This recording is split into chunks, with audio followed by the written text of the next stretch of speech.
Brajajanarandana Yashodanandana Brajajanarandana Yashodanandana Brajajanarandana Yashodanandana Brajajanarandana Yamuna Tira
Astutara Sata Shishiman Shilavai Charanaravinda Bhaktivedanta Goswami Maharaj Prabhupada Ki Anantakoti Vaishnavinda ki jai. Namacharya Srila Haridas Thakur ki jai.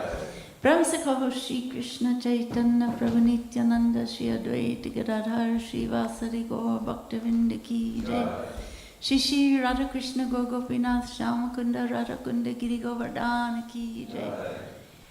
Shri Vrindavan Mathura Dhama ki jai. Navadvip Mayapur Dhama ki jai. Tulsi Devi Bhakti Devi ki jai. Shri Harinam Sankirtan ki jai. Book distribution ki jai. Oh, glories to the assembled devotees. Oh, glories to the assembled devotees. Oh, glories to the assembled devotees. Oh, glories to Shri Guru and Shri Gauranga. Glories to Srila Prabhupada. So nice to be, so grateful to be here at Bhaktivedanta Manor, Prabhupada's beloved Bhaktivedanta Manor. Thank you all so much for serving here. I heard you had a wonderful 50th anniversary celebration, huh? Must have been so beautiful. Yeah. So thank you all for serving here, for loving Krishna and Prabhupada here in this wonderful temple. I was asked that that this class be recorded. Is it being recorded? It's streamed live online, so okay. Someone told me there's someone who could send me a link. Do you know who that might be? We can send you the Send me. to find this class, but as far as I know, it's only there for about a week. Okay, if someone could send me a We don't link. keep backlogs anymore. I don't know who that would be, but maybe somebody could. Okay. Hyper TV. And there's also a YouTube channel, right? Okay. So, Haribo. Three links. It's Manor Media. I don't know if anyone could send me a link, but I'd be so grateful. So, yeah. So let me just chant a few prayers. We don't have a verse as such today. Let me just chant some prayers.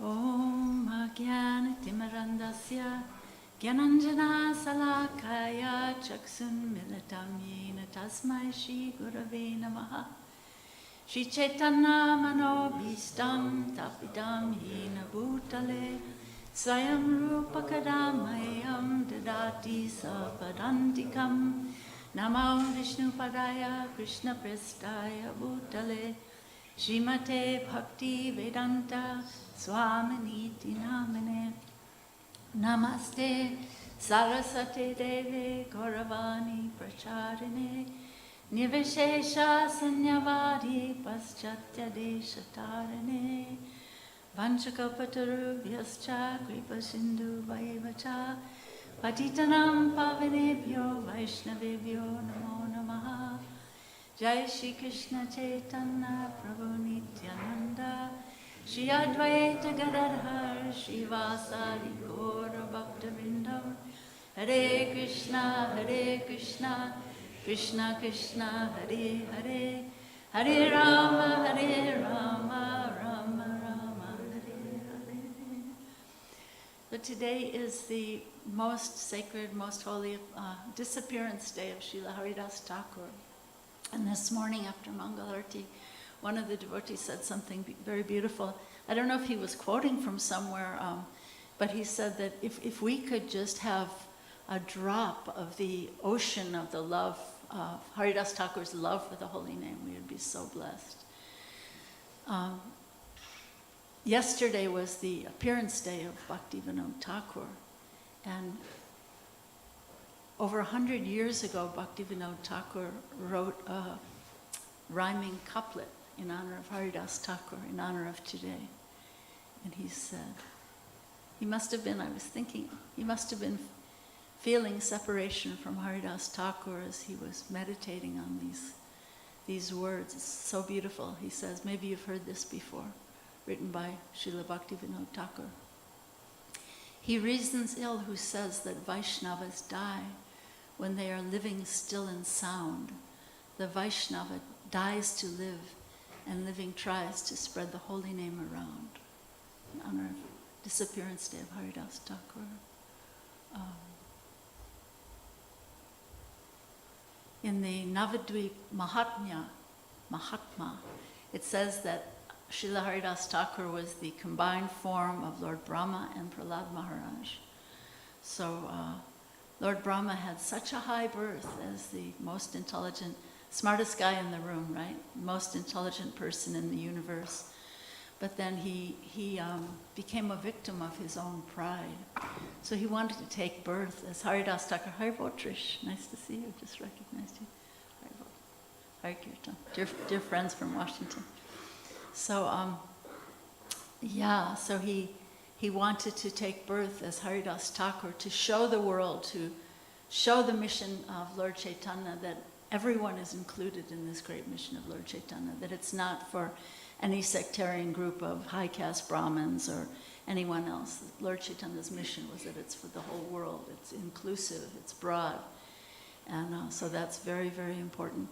I was thinking, if we had a verse on the board today, we don't, but in the Bhaktivedanta Thakur wrote Sri Harinam Chintamani, which is almost like a novel of Haridas Thakur speaking about the glories of the holy name to Lord Chaitanya, kind of in the same way that Lord Chaitanya got Ramananda Roy to glorify the essence of devotional service in his conversation, Ramananda Samvada. So in the same way in this kind of novel by Bhaktivedanta Thakur, Srila Haridas Thakur is glorifying the holy name. And so this verse, it's quoted from the Padma Purana, but this verse appears in that part of the Harinam Chintamani, also in the Chaitanya Charitamrita. So maybe you know this verse. I think I'll say it in English. This is a really quintessential verse about glorifying the holy name. So I'll say it in English and then I'll say it in Sanskrit. The holy name of Krishna is transcendently blissful. It bestows all spiritual benedictions, for it is Krishna himself, the reservoir of all pleasure. Krishna's name is complete, and it is the form of all transcendental mellows. It is not a material name under any condition, and it is no less powerful than Krishna himself. Since Krishna's name is not contaminated by the material qualities, there is no question of its being involved with Maya. Krishna's name is always liberated and spiritual. It is never conditioned by the laws of material nature. This is because the name of Krishna and Krishna himself are identical. So I'll say it in Sanskrit. Nama Chintamani Krishnas Chaitanya Rasa Vigraha Purna Shuddho Nitya Mukto, always pure, always liberated, Binatvam Nama Namino, and non-different from Krishna. So such a beautiful verse. So there's so many things that someone could say about Haridas Thakur. When I was thinking about speaking about Haridas Thakur today, I was thinking that I was wondering if he walked into one of our temples today, would we recognize him? Would anyone recognize his great stature and his great realization of the holy name? Sometimes we see so many pastimes in the Chaitanya Charitamrita that great saints, great realized souls, they recognize other great souls, right? They recognize the stature of other great souls. But my question, this is kind of the theme of what I wanted to talk about today, is would we recognize such a person if he walked in, maybe dressed like a Muslim, maybe dressed like a Sufi, maybe not, with a shaved head. Usually we see pictures of Haridas Thakur, he's got a shaved head, looks just like a Paka Vaishnava. But did he really dress like that in that very stratified hierarchical culture of that time? And would we even recognize him? There's a story of, so if you look at this Guru Parampara up here, Srila Prabhupada, his Guru, Srila Bhaktisiddhanta, his Diksha Guru, Gorkha Babaji, and then Bhaktivedanta Thakur. So there was another great renunciate around that time. His name was Vamsidas Babaji Maharaj, and he was very, very... Jai Shishi, Radhagokulananda, Shishi Sitaram Lakshman Hanuman, Shishi Gonatai. He was a great renunciate, like Gorkha Shardas Babaji, but he was so off the grid. I mean, he just was, he looked, if there's one picture of him, and have you ever seen a picture of him? he looks like a complete wild man, like his hair's wild and his eyes look wild. And by the way, he was born in a family of fishermen. Isn't that interesting? So he wasn't also a high caste Brahmin person. But he could recognize when he was, they say that when he would see Srila Bhaktisiddhanta Prabhupada's guru, when he would see him coming, he would say, "Oh, a manjari is coming." He said, "Surely Radha will come. Yes, Radha will surely come because the manjari is coming." So my point is that these great souls, they could recognize other great souls. But would we, Would we think, oh, here's a Muslim guy who'll probably never become a devotee, and, what does he know? I was remembering when Bhakti Tirtha Swami first came to the temple in New York. The temple at that time was in Brooklyn. And most of the devotees kind of neglected him and just kind of treated him in a racist sort of a way. He was became one of the great leaders of the Krishna consciousness movement, a great renunciate sannyasis. But most of the devotees in New York thought, yeah, who is this? He's kind of a flamboyant black guy. He'll never become a devotee. So yeah, would we recognize Haridas Thakur today? Would we recognize a similar great saint if they walked in here today? Maybe you've heard the saying, every saint has a past and every sinner has a future. But when we're blinded by our own false ego, our own misconceptions, we can't see, right? We can't see the way a great pure devotee can see. And so, yeah, I'm just wondering, our temple is always welcoming to strangers, to the uninvited guest. Maybe many of you might be familiar with this aphorism from the Taittiriya Upanishad. Atiti Deva Bhava, the uninvited guest should be treated as God. That's considered a maxim in Vedic India, right? Matru Devo Bhava, Pitru Deva Bhava, Acharya Deva Bhava, Atiti Deva Bhava. The mother, the father, the great teacher, and the uninvited guest should all be respected as good as God.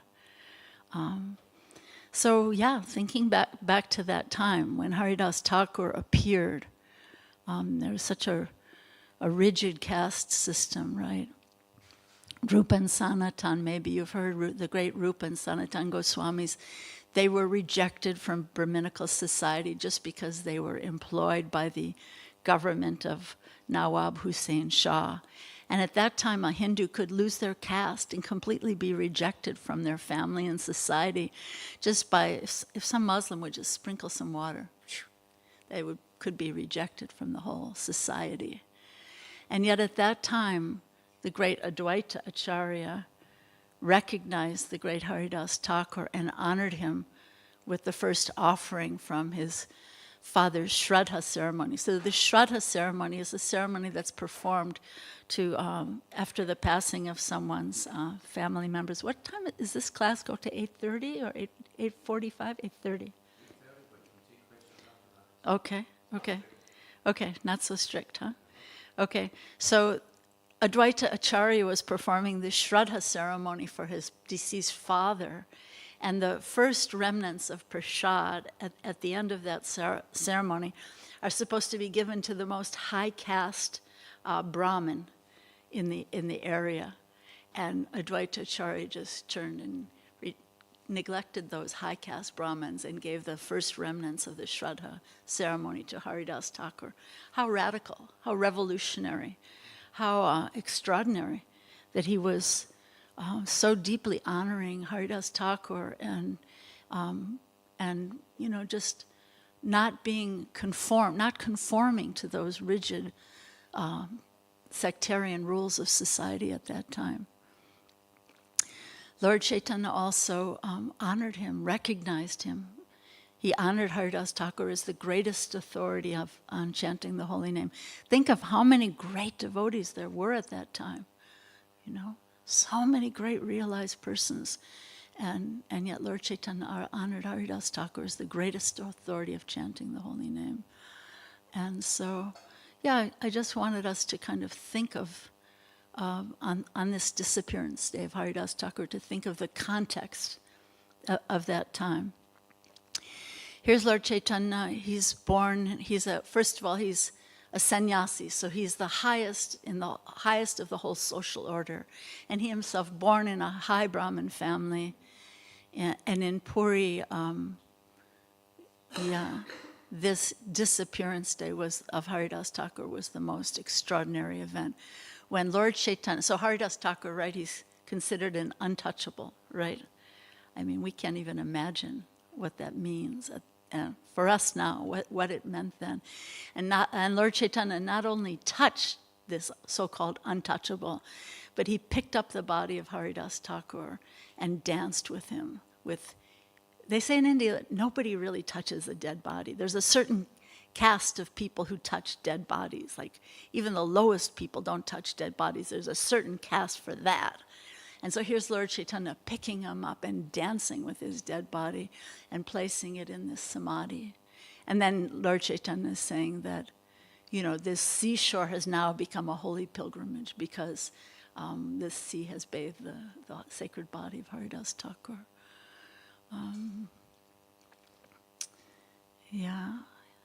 Lord Chaitanya was so beyond any caste considerations, and he was sending a powerful message to everyone at that time and to all of us today that a devotee of Krishna, a Vaishnava, is beyond all caste considerations. This is the eternal inclusive message of Lord Chaitanya and our acharyas. Yeah. And sometimes I wonder if you think of that, like my dear Sarvamangala is here. She used to do so many plays here at the manor with the other devotees. So if there were a play of that pastime of Lord Chaitanya dancing with the body of Haridas Thakur, can you imagine that Lord Chaitanya was in so much ecstasy, right? He was just overwhelmed with ecstasy. And you imagine if it were a play, could there maybe be some outsider standing on the side, like watching this, someone who didn't understand the greatness of Haridas Thakur, maybe standing on the side and just saying, look at this Chaitanya, breaking all the rules of the caste system. What is he doing? He's going to destroy everything. He's dancing with the body of this untouchable. You can imagine, right? There could have been such people at that time, just standing on the side, just criticizing Lord Chaitanya and criticizing, Haridas Thakur. Yeah. So there's so many pastimes of Haridas Thakur given in the Chaitanya Charitamrita. And we know, so speaking of kind of someone who possibly having an offensive mentality, we know from the Chaitanya Charitamrita at that time there was a godbrother of Lord Chaitanya's guru, Ramachandra Puri, who was very critical of Lord Chaitanya. So such people with offensive mentalities were there at that time. And what about me? Which side would I have been on? You know what I mean? Like with my consciousness, where would I have stood? Would I have been one of those people recognizing the greatness of Haridas Thakur? Or because of my materialistic mentality, would I maybe have been one of the ones on the side saying, who is this Haridas Thakur? And why is Chaitanya dancing with his body? So I think it brings up some introspection for us. What do you guys think?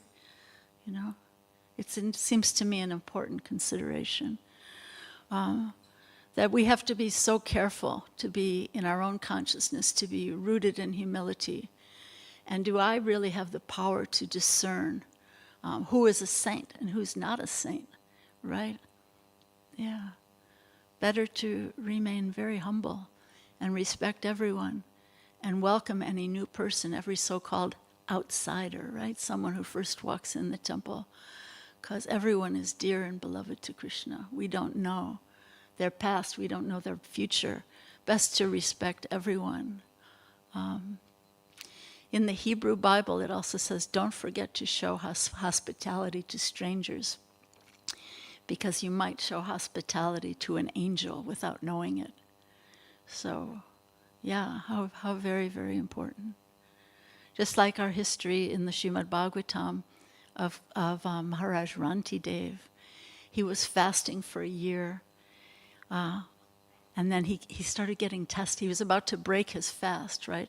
And then he started getting tested by all these devatas coming disguised as a hunter and as an outcast and dogs. Everybody saying, "I'm really hungry. Can I have some? Can I have all of it?" And you know, he's so selfless, and he's just here.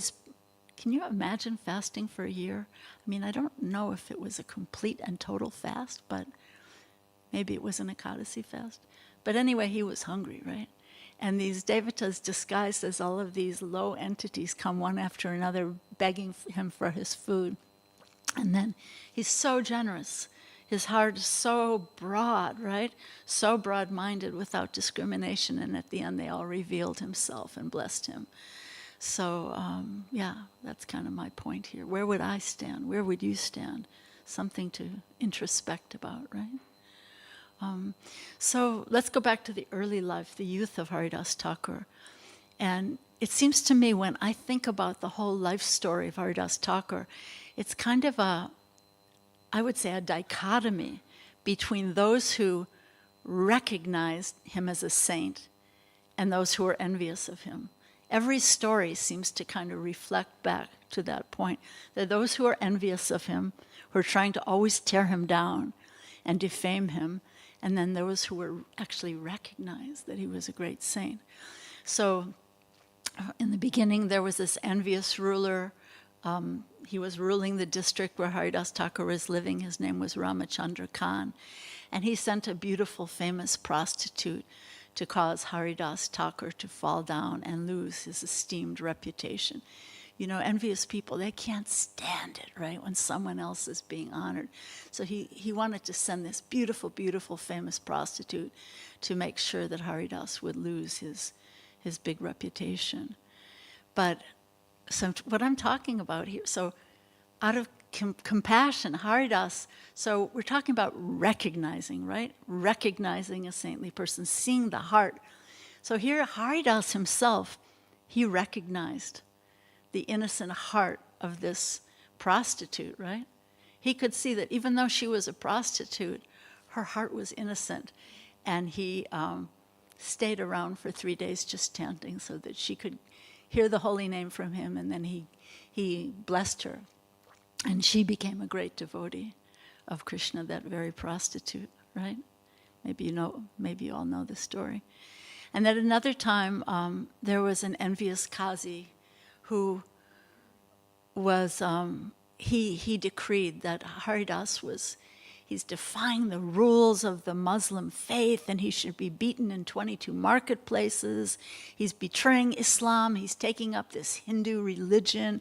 So he should be beaten for trying to practice what he thought is the religious practice of the Hindus. So then, after beating him again and again and again, the 22 marketplaces, nobody can live through this, right? But then these would-be executioners, they're just getting frustrated, right? Like, why aren't you dying? Can you just please die? Why don't you just die?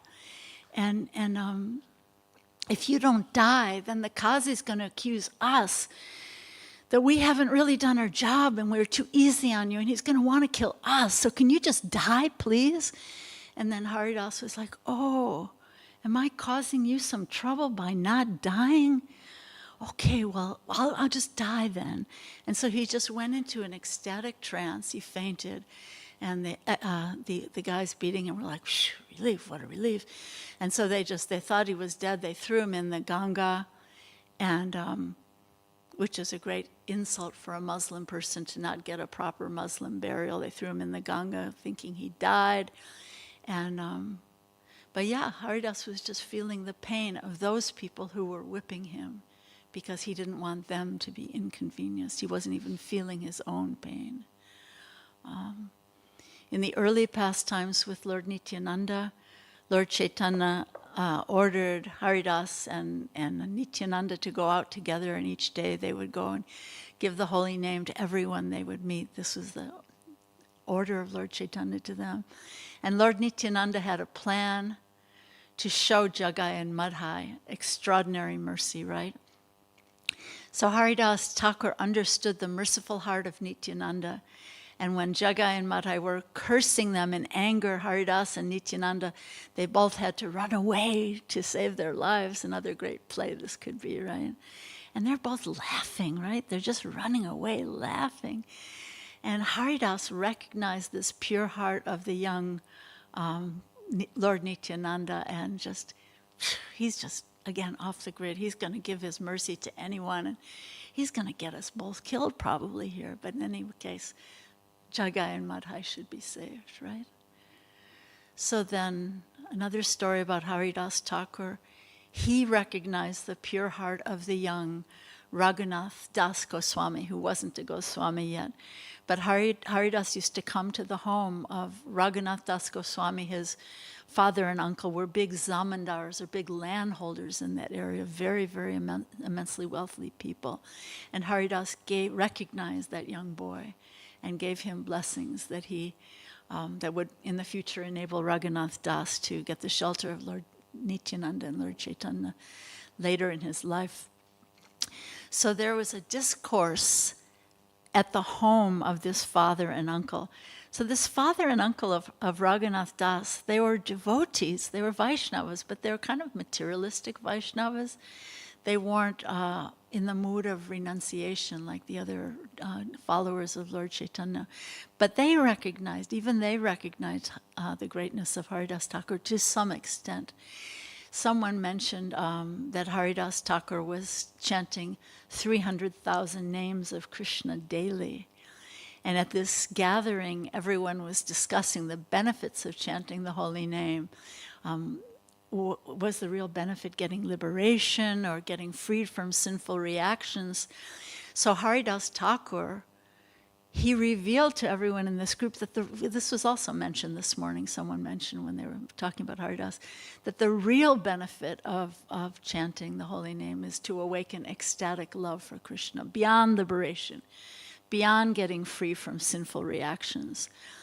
Just like the example is given that when the sun rises, before you even see the sun, the darkness is gone. Have you noticed that in the morning? Before you can even see the sun, the darkness is gone. So that's compared to the rising of the holy name in the heart. Those sinful reactions start to get dissipated before ecstatic love is revealed in the heart. So there was one arrogant young man. He was a tax collector who was employed by this Hiranya and Govardhan, who were the father and uncle of Haridas Thakur.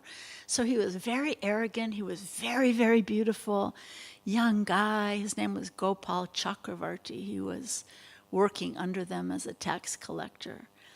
And he couldn't tolerate Haridas Thakur saying this, that liberation and to get rid of sinful reactions are just sort of byproducts of the holy name.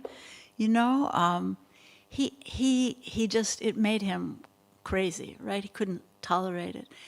And so Haridas was insisting that, yes, this is true. These are just sideline byproducts of chanting the holy name. The real benediction is to awaken ecstatic love.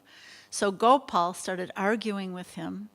He said, well, if this is not true, you're saying this, if it's not really true, then I curse you that your nose will fall off. Crazy, right? Ever hear anybody say something like that? I curse you that your nose will fall off. And Haridas just humbly accepted the challenge. Another great possible play, right?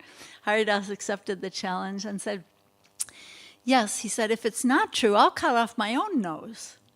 And then everybody in the assembly was so disturbed that Haridas was insulted. And even these materialistic devotees, Hiranya and Govardhan, they recognized these self-effulgent qualities of the so-called untouchable Haridas, right?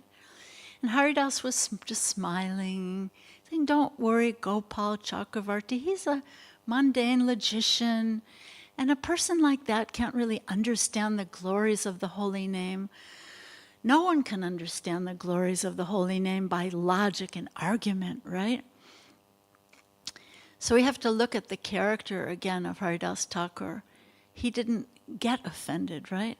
You know, sometimes today in the Krishna consciousness movement, we talk about, like, they read the offenses to the holy name this morning, right? You're not supposed to offend a Vaishnava. But what about getting offended by a Vaishnava? So sometimes you hear different, I'm so offended. You know, Haridas wasn't offended. Here he is, he's so humble, his shining of self-effulgent character.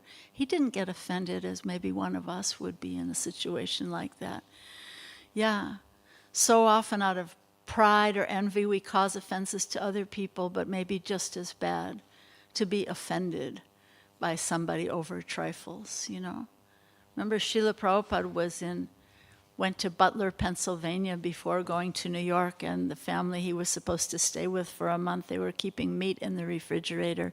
Sally Agarwal, she had some devotional sense in her heart, and she said, oh, Swamiji, this must be so offensive to you to come in. We've just cooked dinner, and the smell of meat is here, and they're keeping meat in the refrigerator, and Prabhupada had a few vegetables he was putting in there.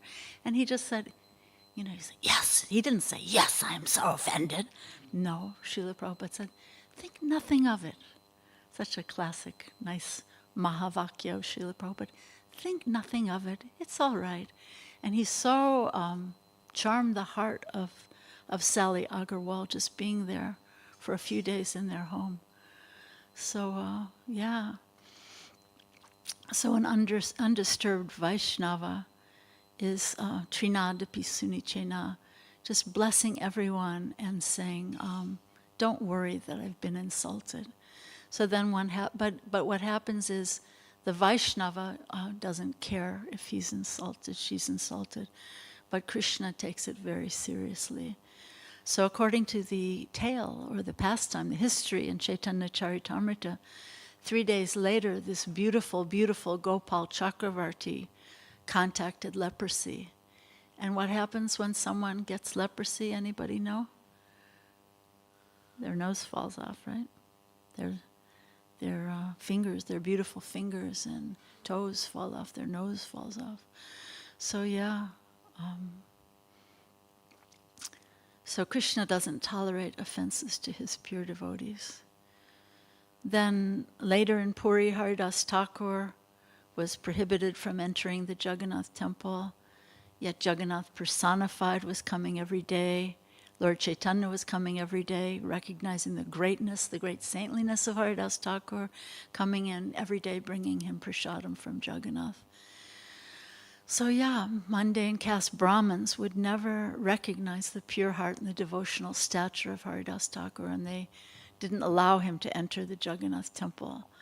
So, yeah, just remembering Haridas Thakur today and how he was recognized by those who are pure in heart, and how with his pure heart he also recognized others and forgave those who offended him. You know, the beautiful verses it's in the second to last volume of the Chaitanya Charitamrita Antya Lila.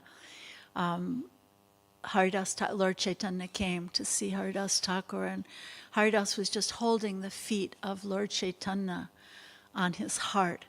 And he just wanted to leave this world, just seeing the beautiful moon-like face of Lord Chaitanya with his eyes. Lord Chaitanya told him, he said, don't leave me, Haridas. Whatever happiness is mine is due to your association. Don't leave me. How can I live without your association? And Haridas so beautifully said, my Lord, don't create an illusion. There are so many great personalities who are fit to sit on my head, and they are all so helpful in your pastimes. And then this classic line, maybe you know this line, Haridas said, if an insignificant insect like me dies, what is the loss? That's where he saw himself, you know. So Haridas left this world by his own sweet will, just like Bhishma Dev. In Srimad Bhagavatam, Bhishma Dev had the benediction that he could leave this world by his own will at the time he would choose. So after that, Lord Chaitanya said that Haridas Thakur was the crown jewel on the head of this world, and that without him this world would now be bereft of its valuable jewel. And then Lord Chaitanya told everyone, all glory, he told everyone, say all glories to Haridas Thakur and chant the holy name of Hari. And Lord Chaitanya began to dance in ecstasy, and everyone began to dance, all glory, and they were all chanting, all glories to Haridas Thakur, who revealed the importance of chanting the holy name of the Lord. So these are a few thoughts. We have some time for conversation, for reflection, for questions, but in conclusion, I just really want to say that I deeply pray that if anyone visits one of our temples, perhaps dressed in a different way, perhaps dressed as a Muslim or as a Christian or as a Sikh or as an anything, just someone from another culture, if they visit one of our temples, my prayer is that they would be welcomed without discrimination or sectarianism, in the same way Lord Chaitanya Mahaprabhu and Sri Advaita Acharya welcomed and recognized Haridas Thakur during their time. So these are a few thoughts. Thank you all so much. What was important for you here? Are there any reflections or any questions? Or yes, Prabhu. Jai Shishi Radha Gokula Nanda ki Jai. Shishi Sitaram Lakshman Hanuman ki Jai. Shishi Gornita ki Jai. Srila Prabhupada ki Jai. Yes. Hare Krishna. Yeah, maybe just some reflection. So obviously, thank you for reminding us that being a Vaishnava is not something external. And for me, a second point also, a reminder, is that we shouldn't be afraid of challenges as well. Because when we see all these great souls, what they've been through, like, what about us, you know? Yeah, so true. Yeah, so true. Beautiful reflection, yeah. It's not such a cheap thing, right? Yeah. Once a devotee wrote a prayer to Prabhupada, and at the end he said, your devotee is praying. And Prabhupada said, no, you shouldn't call yourself a devotee. You should say, your servant is praying. Because to be a devotee is not an ordinary thing. So it's a very, very high and deep realization. And when we're covered by pride and arrogance, we can't recognize what a Vaishnava is or who a Vaishnava is, who might come into our midst, right? You know, so we require that trinadapi sunichena. We require humility to recognize another great soul. So what else? Any other reflections? Or Trish?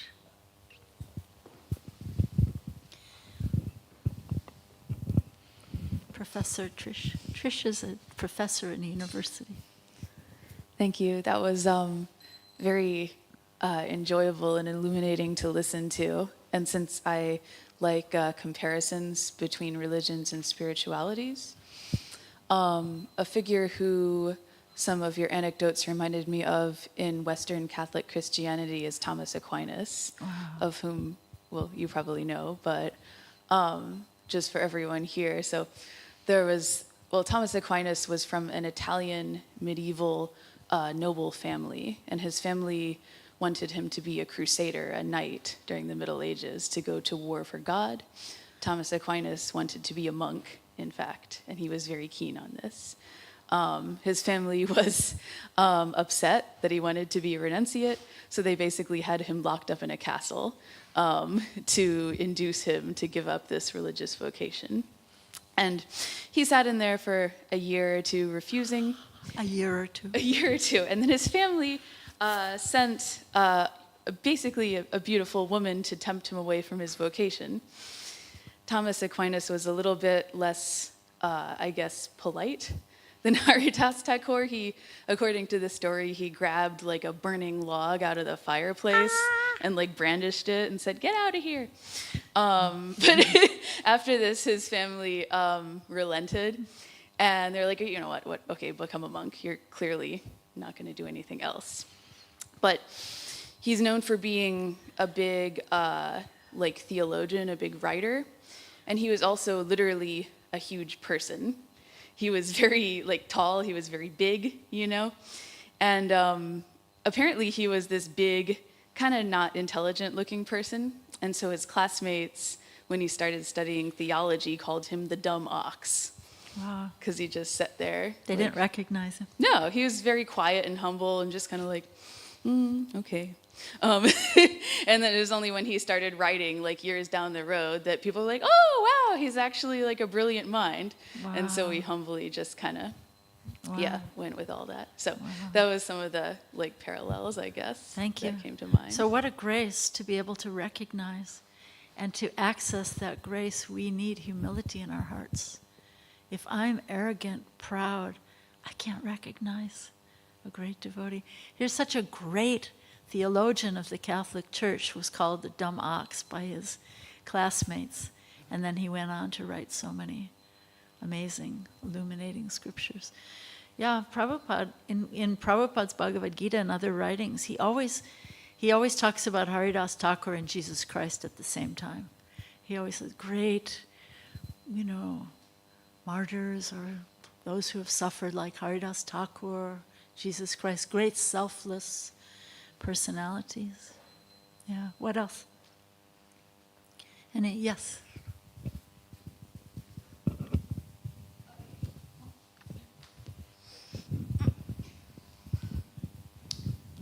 My interest comes from my own studies that I'm doing, and I'd like to know... Which studies? I'm researching on the Sikh Empire myself. I'm sorry, I didn't hear. The rise and the fall of the Sikh Empire. Oh, the Sikh Empire. Okay. Yes. Okay. So I'd like to know, Haridas Thakur that you talked about, what period of history would that be? Is there any inkling? Do you have any? So this was in the 1600s, right? So you can read Chaitanya Charitamrita and you can see the pastimes of Haridas Thakur. Yes. Amazing pastimes. Of course, Guru Nanak was a contemporary at that time. Guru Nanak, they said that he was there in Jagannath Puri and he recognized another great example of a great soul recognizing another great soul. So apparently, at least the story goes that Guru Nanak was in Puri and he saw Chaitanya Mahaprabhu, and someone said to him, well, aren't you going to see Lord Jagannath in the temple? And he, after seeing Chaitanya, Guru Nanak said, I have had my darshan of the Lord. So that's what they say. I would love this information. Of course, I would research it myself, but if there's anything else that you can actually impart with, I'd be really grateful. Thank you. Thank you so much. So beautiful. Yes. Thank you for the class. What came to mind when you were speaking was how Prabhupada said this movement is meant to be a revolution in the impious lives of this world's misguided civilization. So it's like, if we're very narrow-minded and, and critical, how would that happen? How would we be able to even serve anybody and help them to enter into an experience of chanting Hare Krishna if we... Yeah, so true. When we read these literatures, Srimad Bhagavatam, Chaitanya Charitamrita, we see examples of extraordinary humility. And yet in our modern day ISKCON, sometimes we see examples of people not being so humble, offending others, being offended, internet, social media. That's not the character of a Vaishnava. So we have to have great discernment and great humility to be able to know how to love and how to serve following the line of Lord Chaitanya. Lord Chaitanya said, I'm not a Brahmin, I'm not a sannyasi. Who am I? I'm a servant of a servant of a servant of the Krishna who is the maintainer of the gopis. Yeah, right on, thank you. Thank you. What else? Yes, Coco. This is extraordinary. Usually wherever I go, the men are asking all the questions and the ladies, I have to beg them to ask a question. So Sometimes I have to say, okay, no questions from the men, only one from the lady. So thank you all. This is revolutionary. I'm so grateful. But I'll give you guys a turn also. Don't feel discriminated against. Yes. Hare Krishna. So as a young devotee or as a neophyte devotee, sometimes you learn about the philosophy and you're trying to reinforce your own faith and your own steadiness. And when you hear someone else's opinion, which is like very different from, and especially if Prabhupada says that is, unintelligent or something, right? He's of course right. And then we adopt this opinion that people who are not yet Krishna conscious are unintelligent. And then when we preach to them, we're like, oh yeah, we know everything. And you don't know anything. So I have to tell you everything. And so how do you balance what my interest point is actually, because I feel unconfident sometimes to preach to a person when I'm not yet sure about this myself. So how can I, be strong? Thanks. Nice question. Well, first of all, I think there's a lot of imitation going on. Devotees are very fond of imitating Prabhupada, and sometimes Prabhupada would say, I can say these things, you cannot, Prabhupada sometimes criticized Gandhi, and if I go out and criticize Gandhi, people think, what kind of a jerky person are you? Who do you think you are, So there's a lot of imitation going on. But then also the other point is, let's see, you were saying you don't feel, oh yeah, so I was thinking when you asked that question, I was thinking, you're saying, how can I preach? How can I share Krishna consciousness with anyone? I know so little. Well, Prabhupada's beautiful example was I heard Shyamasundar Prabhu was here for a month recently. So his little daughter Saraswati was so enthusiastic. Prabhupada loved to talk about little Saraswati. She was 3 or 4 years old, and she would walk up to someone and say, do you know who is Krishna? No, who is Krishna? She'd say, he's the Supreme Personality of Godhead. And Prabhupada would talk about that was Prabhupada's example of preaching. That all you have to know is that have faith that Krishna is the Supreme Personality of Godhead, and share that in such a simple way. So we can follow the example of little Saraswati, Speak from your own realization. You have some experience. You've been here for some time.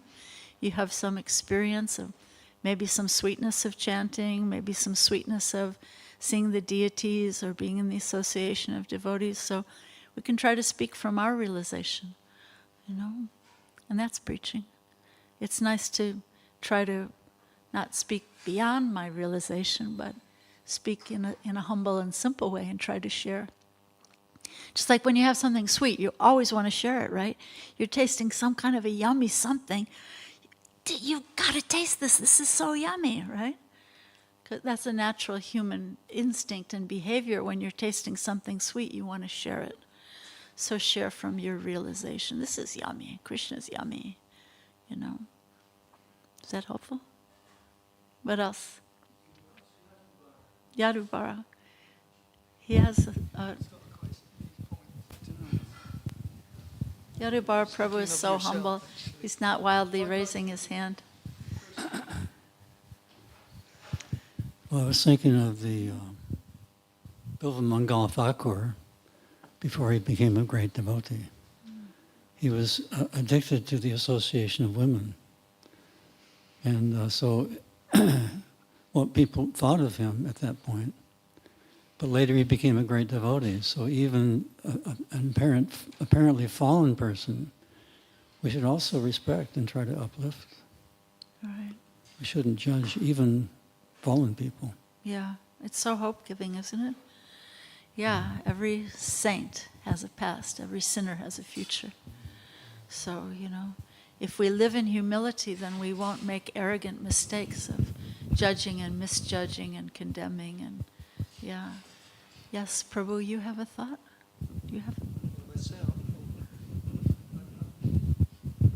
And just think about the school program that's here, looking after, under the guise of Hinduism, the children here. They come, I've been given the figures of 11,000 school children come here under the school program, and what they're doing is, some people say, well, we shouldn't be under this guise of Hinduism, but actually, we're getting all these children here, and they're all here in Hare Krishna. They're all learning the culture under the guise of Hinduism, and they said 11,000 children come through here under this thing. They said we shouldn't use this word Hindu, but actually, Prabhupada would I'd like to think that Prabhupada would give his blessing for such preaching as these the outside education services are doing now with these school children coming here every day. Wonderful. Yeah. That's fantastic. Prabhupada would say different things. We have to take Prabhupada in context. Once he said, anyway, today we are known as Hindus. He would say different things. Yeah. Once I was at the Bhakti Center, and they don't have that regular program like you have here, but there was a group of school children that came to the Bhakti Center in New York. And this one little boy, it was so amazing. Talk about sinners having a future, saints having a past. This one little boy is just looking around the temple room at the deities and the pictures, and he said, I dreamt of this last night. And someone said, well, what did you dream exactly? He said, all of this, everything.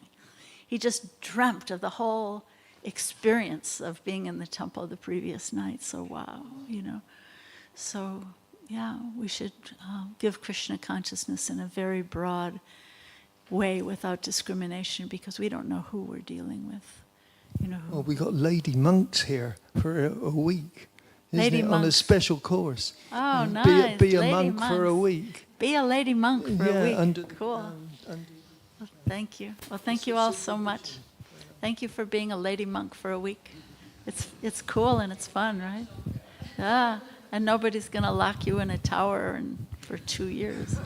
I don't know what he was eating for 2 years. But anyway, thank you all so much. Thank you for being here. All glories to Bhaktivedanta Manor, and all glories to all of you. All glories to Srila Prabhupada. Hare Krishna.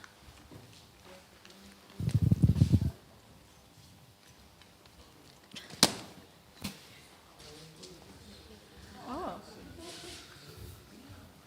Okay. Okay. Okay. Thanks. Send it to you can send it to my WhatsApp or email. Okay.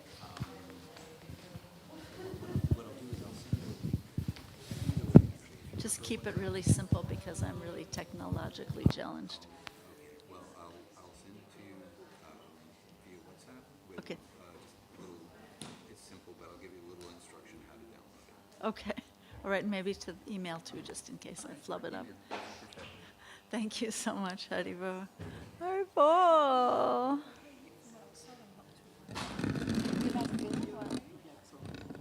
Yeah, good.